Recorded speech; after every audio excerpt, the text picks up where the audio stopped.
വർഷം 1995. വസന്തത്തിൻ്റെ തണുത്ത കാറ്റ് വീശുന്ന ഒരു ദിവസം.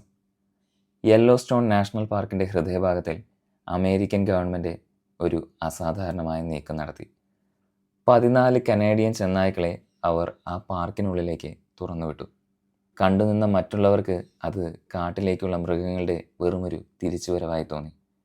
പക്ഷേ ആ 14 ചെന്നായ്ക്കൾ പിന്നീട് അമേരിക്കയുടെ ചരിത്രം തന്നെ തിരുത്തി എഴുതിയപ്പോൾ ലോകം അതിശയിച്ച് നോക്കി നിന്നു. നിങ്ങൾക്ക് ഇത് വിശ്വസിക്കാൻ സാധിക്കുന്നുണ്ടോ? പക്ഷേ വിശ്വസിച്ചേ മതിയാകൂ. കാരണം അതാണ് യാഥാർത്ഥ്യം. ലോക ചരിത്രത്തിലെ ഏറ്റവും വിചിത്രവും അതുപോലെ അത്ഭുതകരവുമായ ഈ ഒരു സംഭവത്തിലേക്കാണ് ഇന്നത്തെ നമ്മുടെ യാത്ര തുടങ്ങുന്നത്. Welcome back to the diary of Raju. അമേരിക്കയെ സംബന്ധിച്ച് പ്രതിസന്ധി നിറഞ്ഞ ഒരു കാലഘട്ടമായിരുന്നു 1900കളുടെ തുടക്കം. അമേരിക്കയിലെ വന്യജീവികളിൽ ഏറ്റവും ഭീഷണി ഉയർത്തിയിരുന്നതും ജനങ്ങൾക്കിടയിൽ വലിയ ആശങ്കയും കേടുപാടുകളും സൃഷ്ടിച്ചിരുന്നതുമായ മൃഗങ്ങളായിരുന്നു ചെന്നായ്ക്കൾ. പ്രത്യേകിച്ച് യെല്ലോസ്റ്റോൺ നാഷണൽ പാർക്കിൽ ഇവയുടെ സ്വഭാവം ഒരുതരം നിയന്ത്രണരഹിതത്വത്തിലേക്കായിരുന്നു വഴിമാറിയിരുന്നത്. അതിനാൽ തന്നെ സർക്കാരിൻ്റെ തീരുമാനം ഇവയെ പൂർണ്ണമായും ഇല്ലാതാക്കുക എന്നതായിരുന്നു. വേട്ടക്കാരെ നിയമിച്ച് കെണികളും വിഷമരുന്നുകളും തോക്കുകളും ഉപയോഗിച്ച് അനവധി ചെന്നായ്ക്കൾ കൊന്നൊടുക്കപ്പെട്ടു. ഈ നീണ്ട നീക്കത്തിൻ്റെ അവസാന ഘട്ടമായി 1920 യെല്ലോസ്റ്റോണിലെ അവസാന ചെന്നായി കൊല്ലപ്പെട്ടു. രാജ്യത്തെ വിഷമകരമായ ഒരു പ്രശ്നം അവസാനിപ്പിച്ചതിൻ്റെ ആത്മതൃപ്തിയോടെ ജനങ്ങളും ഭരണകൂടവും ആശ്വസിച്ചു. എന്നാൽ വാസ്തവത്തിൽ അതായിരുന്നു ഇനി മുതൽ ഉയർന്നു വരാനിരിക്കുന്ന വലിയ പ്രശ്നങ്ങളുടെ തുടക്കമെന്ന് പിന്നീടാണ് അവർ തിരിച്ചറിയുന്നത്. ചെന്നായകൾ വെറും വേട്ടമൃഗങ്ങളായി മാത്രമല്ല, മറിച്ച് യെല്ലോസ്റ്റോൺ നാഷണൽ പാർക്കിലെ പരിസ്ഥിതി സമതുലിതമായി നിലനിർത്താനുള്ള പ്രധാന കണ്ണികളിലൊന്നായി പ്രവർത്തിച്ചിരുന്നവയായിരുന്നു. എന്നാൽ ഇവയെ പൂർണ്ണമായും ഇല്ലാതാക്കിയതിൻ്റെ ദീർഘകാല പരിണിത ഫലങ്ങൾ അതിനുശേഷമുള്ള വർഷങ്ങളിൽ പ്രകടമായി തുടങ്ങി.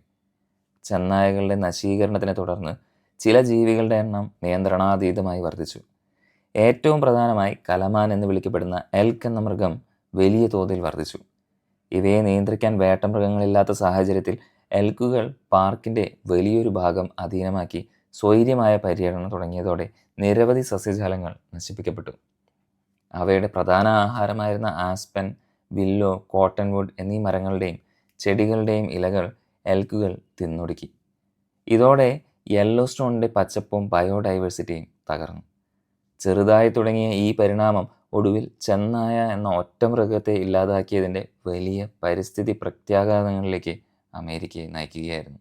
ചെന്നായ്ക്കളെ അപ്രത്യക്ഷമാക്കിയതുപോലെ തന്നെ എൽക്കുകളുടെ അതിരറ്റ വ്യാപനത്തെ നിയന്ത്രിക്കുക എന്നത് അത്ര എളുപ്പമല്ലായിരുന്നു. ആദ്യകാലങ്ങളിൽ ഈ വലിയ മാനുകൾ യെല്ലോസ്റ്റോൺ നാഷണൽ പാർക്കിൽ ഉണ്ടാക്കിയിരുന്ന പ്രകൃതി ചൂഷണവും പച്ചപ്പിൻ്റെ നാശവും കുറച്ചു പേരിൽ മാത്രമേ ശ്രദ്ധ നേടിയിരുന്നുള്ളൂ. എന്നാൽ ഇക്കോസിസ്റ്റത്തിൻ്റെ ഈ മാറ്റം വലിയ ദൗർഭാഗ്യങ്ങളിലേക്ക് വഴിതുറക്കുമെന്ന് ചില പരിസ്ഥിതി ഗവേഷകർ അന്ന് തന്നെ മുന്നറിയിപ്പുകൾ നൽകിയിരുന്നു. ഇതിനൊരു പരിഹാരമായി ഗവേഷകർ മുന്നോട്ട് വെച്ച ആശയമായിരുന്നു പാർക്കിൽ വീണ്ടും ചെന്നായ്ക്കളെ തിരിച്ചെത്തിക്കുക എന്നത്. അത് ആലോചിച്ചപ്പോൾ തന്നെ ചില കർഷകർ കടുത്ത എതിർപ്പുമായി മുന്നോട്ട് വന്നു. കന്നുകാലികളെയും വിളകളെയും ഇവ ആക്രമിക്കുമോ എന്ന ഭയം അവർക്കുണ്ടായിരുന്നു. പക്ഷേ ഗവേഷകർ ശാസ്ത്രീയമായ തെളിവുകളും കണക്കുകളും മുന്നോട്ട് വെച്ച് ഈ പദ്ധതിക്ക് പിന്തുണ തേടി.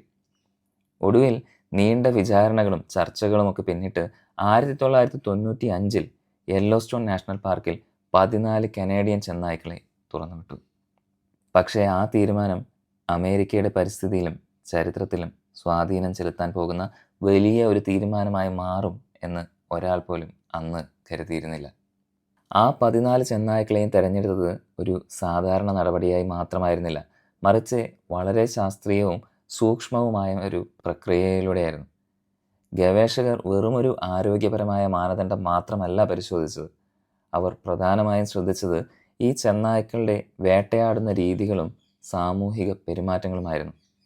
എല്ലാ ചെന്നായ്ക്കളും മനുഷ്യരെയോ കന്നുകാലികളെയോ നേരിട്ട് ആക്രമിച്ച ചരിത്രമില്ലാത്തവയായിരുന്നു. കൂടാതെ അവ നിർദ്ദിഷ്ടമായ ചെറിയ ജീവികളെ മാത്രമായി വേട്ടയാടാൻ പതിവുള്ളവരായിരുന്നു എന്നതും ഈ തിരഞ്ഞെടുപ്പിൽ നിർണായകമായിരുന്നു. പുതിയ പരിസ്ഥിതിയുമായി ആവിഷ്കാരപരമായി പൊരുത്തപ്പെടാനായി ഇവരെ നേരിട്ട് വനത്തിലേക്ക് വിടാതെ ആദ്യം അക്ലിമേഷൻ പെൻസ് എന്ന് വിളിക്കപ്പെടുന്ന കൂടിനുള്ളിൽ കുറച്ച് ആഴ്ചകളോളം താമസിപ്പിച്ചു. ഇവിടെ ഇവയ്ക്ക് പുതിയ സ്ഥലത്തിൻ്റെ ഗന്ധവും കാലാവസ്ഥയും ഉൾക്കൊള്ളാൻ സമയം നൽകിയതോടൊപ്പം കൂട്ടമായി ജീവിക്കാനുള്ള ചിന്തയും പിന്തുണയും അവയ്ക്ക് ലഭിച്ചു. ഇതിൻ്റെ ഭാഗമായി 1995 മാർച്ച് 21 മുതൽ 31 വരെയുള്ള കാലയളവിൽ ഈ 14 കനേഡിയൻ ചെന്നായ്ക്കളെ യെല്ലോസ്റ്റോൺ നാഷണൽ പാർക്കിൽ തുറന്നുവിട്ടുകൊണ്ട് ഈ മഹത്തായ പരിസ്ഥിതി പുനരുദ്ധാരണ പദ്ധതിക്ക് ഔദ്യോഗികമായ തുടക്കം കുറിച്ചു. ഒരു വലിയ പരീക്ഷണമായതിനാൽ ഇതിൻ്റെ ഫലങ്ങൾ എന്തായിരിക്കുമെന്ന ഊഹങ്ങളും ആശങ്കകളും കുറവായിരുന്നില്ല. എന്നിരുന്നാലും ചെന്നായ്ക്കളെ യെല്ലോസ്റ്റോണിലേക്ക് തിരിച്ചു കൊണ്ടുവന്നതിൻ്റെ ഫലങ്ങൾ കുറച്ചു കാലത്തിനുള്ളിൽ തന്നെ വ്യക്തമായി പ്രകടമായി തുടങ്ങി. പ്രതീക്ഷിച്ചതുപോലെ ചെന്നായ്ക്കൾ അതിവേഗം പാർക്കിൽ തങ്ങളുടെ സ്ഥാനമുറപ്പിച്ചു. ആദ്യഘട്ടത്തിൽ തന്നെ അവർ എൽക്കുകളെ കൃത്യമായി വേട്ടയാടി അവയുടെ എണ്ണം നിയന്ത്രിച്ചു. എന്നാൽ അതിലുപരി ആഴമുള്ള ഒരു മാറ്റം വന്നത് ഈ മാനുകളുടെ പെരുമാറ്റത്തിലായിരുന്നു. മുൻകാലങ്ങളിൽ പൂർണ്ണമായും സുരക്ഷിതമായ താഴ്വരകളിൽ ആരെയും ഭയപ്പെടാതെ ജീവിതം നയിച്ചിരുന്ന മാനുകൾ ചെന്നായ്ക്കളുടെ സാന്നിധ്യം മൂലം തങ്ങൾ ഭീഷണിയിലാണെന്ന ബോധ്യത്തിൽ കൂടുതൽ അപകട സാധ്യത കുറഞ്ഞ മലഞ്ചെരുവുകളിലേക്ക് മാറി താമസിക്കാൻ തുടങ്ങി. അതിനാൽ താഴ്വരകളിൽ വളരാൻ കഴിയാതിരുന്ന ചെടികൾക്കും മരങ്ങൾക്കും ജീവൻ്റെ പുതിയ തുടക്കം ലഭിച്ചു. 5-6 വർഷത്തിനുള്ളിൽ പഴയതിനേക്കാൾ ഇരട്ടി ഉയരത്തിൽ വില്ലോ, ആസ്പൻ, കോട്ടൺവുഡ് തുടങ്ങിയ മരങ്ങൾ വളർന്നു വന്നു. ഈ മാറ്റം മറ്റ് ജീവജാലങ്ങളെയും ആകർഷിക്കാൻ തുടങ്ങി. പുതിയ മരങ്ങൾ കൂടുണ്ടാക്കാൻ അനുയോജ്യമായതിനാൽ പലതരം പക്ഷികളും ദേശാടനക്കിളികളും യെല്ലോസ്റ്റോണിലേക്ക് തിരിച്ചു വന്നു. മരങ്ങൾ കൂടുതലായതോടെ അതിനെ ആശ്രയിച്ച് ജീവിക്കുന്ന ബീവറുകളുടെ എണ്ണം അടിമുടി വർദ്ധിച്ചു. ബീവറുകൾ വാസ്തവത്തിൽ കാട്ടിലെ എഞ്ചിനീയർമാരാണ്. അവ മരങ്ങൾ തല്ലി തകർക്കുകയും ചെളിയും മരച്ചിലകളും ഉപയോഗിച്ച് തടാകങ്ങൾക്കും മറ്റും നടുവിൽ വീടുകൾ പണിയുകയും ചെയ്യും. വീടിൻ്റെ വാതിൽ ജലത്തിനടിയിലാണ് ഉണ്ടാവുക. മഞ്ഞുകാലത്ത് ജലവും മഞ്ഞും ചേർന്ന് തടയുകയും ചെയ്താലും ബീവറുകൾക്ക് തങ്ങളുടെ ഭക്ഷണ ശേഖരത്തിലേക്ക് പ്രവേശിക്കാനുള്ള വഴികൾ അവ ഉണ്ടാക്കും. മഞ്ഞുരുകിയ ശേഷം ജലനിരപ്പ് ഉയർന്നാലും വീടിന് സാങ്കേതികമായ സുരക്ഷിതത്വം ഉറപ്പാക്കാനുള്ള സംവിധാനങ്ങൾ ഇവർ വീട് നിർമ്മിക്കുന്നതിൻ്റെ ഭാഗമായി ഉൾപ്പെടുത്തും. ഇങ്ങനെ ബീവറുകൾ നിർമ്മിച്ച ഡാമുകളിൽ വെള്ളം നിറയാൻ തുടങ്ങിക്കഴിഞ്ഞപ്പോൾ ആ ജലാശയങ്ങൾ പുതിയ ജീവവിഭവങ്ങളായി മാറി. ഈ ജലസംഭരണികളിലേക്ക് നീർനായ്ക്കൾ, താറാവുകൾ, മത്സ്യങ്ങൾ, തവളകൾ, പാമ്പുകൾ തുടങ്ങിയ ജലസമ്പർക്കമുള്ള നിരവധി ജീവികൾ എത്തിച്ചേർന്നു. അതേസമയം ചെറുജീവികളായ മുയലുകളും എലികളും എണ്ണം കൂടാൻ തുടങ്ങി. കാരണം അവയെ വേട്ടയാടുന്ന പ്രധാന ശത്രുക്കളായ കയോട്ടുകളെ ചെന്നായ്ക്കൾ വേട്ടയാടാൻ തുടങ്ങിയിരുന്നു. തങ്ങളുടെ പ്രധാന ശത്രുക്കളുടെ അഭാവം മൂലവും പുതിയ വാസസ്ഥലങ്ങളുടെയും ഭക്ഷ്യസ്രോതസ്സുകളുടെയും ലഭ്യത കൊണ്ടും ഈ ചെറുജീവികളുടെ എണ്ണം പ്രകോപനമായി ഉയർന്നപ്പോൾ അവയെ ലക്ഷ്യം വെച്ചുകൊണ്ട് പരുന്തുകളും കുറുക്കന്മാരുമൊക്കെ വീണ്ടും പാർക്കിലേക്ക് തിരിച്ചു വന്നു. അതിലുപരി ചെന്നായ്ക്കൾ വേട്ടയാടി ഉപേക്ഷിച്ച മാംസാവശിഷ്ടം കഴിക്കാനായി കാക്കകളും കഴുകന്മാരും എത്തിച്ചേരാൻ തുടങ്ങി. ഈ പുനർജീവിതമായ പരിസ്ഥിതിയിൽ വളരുന്ന സസ്യങ്ങൾക്കും മരങ്ങൾക്കുമിടയിൽ പെട്ട പഴങ്ങളും ഭക്ഷണാവശിഷ്ടങ്ങളും അന്വേഷിച്ചു വരുന്നവരായിരുന്നു കരടികൾ. പക്ഷെ അവിടെ എത്തിച്ചേർന്നതോടെ അവ മാംസാഹാരി എന്ന നിലയിൽ മാനുകളുടെ കുഞ്ഞുങ്ങൾക്കും മറ്റുമായി പുതിയൊരു ശത്രുവായി മാറി. ഇതെല്ലാം നടന്നുകൊണ്ടിരിക്കുമ്പോൾ മറ്റൊരു അദൃശ്യമായ പക്ഷേ അതിമനോഹരമായ മാറ്റം നടക്കുകയായിരുന്നു. നദികളുടെ സ്വഭാവത്തിൽ സംഭവിച്ച മാറ്റമായിരുന്നു അത്. മാനുകൾ വിഹരിച്ച് നടന്ന കാലത്ത് നദീതീരത്ത് പുല്ലുപോലും വളർന്നിരുന്നില്ല. എന്നാൽ ഈ മാറ്റങ്ങളോടെ നദീതീരങ്ങളിൽ ചെടികൾ പടർന്നു വളർന്നു. പുതുതായി വളർന്ന പുല്ലുകളുടെയും ചെറുമരങ്ങളുടെയും വേരുകളുടെ സാന്നിധ്യം മണ്ണൊലിപ്പ് തടയാൻ സഹായിച്ചു. ഒഴുക്ക് നന്നായി നിയന്ത്രിക്കപ്പെട്ടതോടെ പുഴയുടെ ഓരവശങ്ങൾ നിലനിൽക്കാൻ തുടങ്ങി.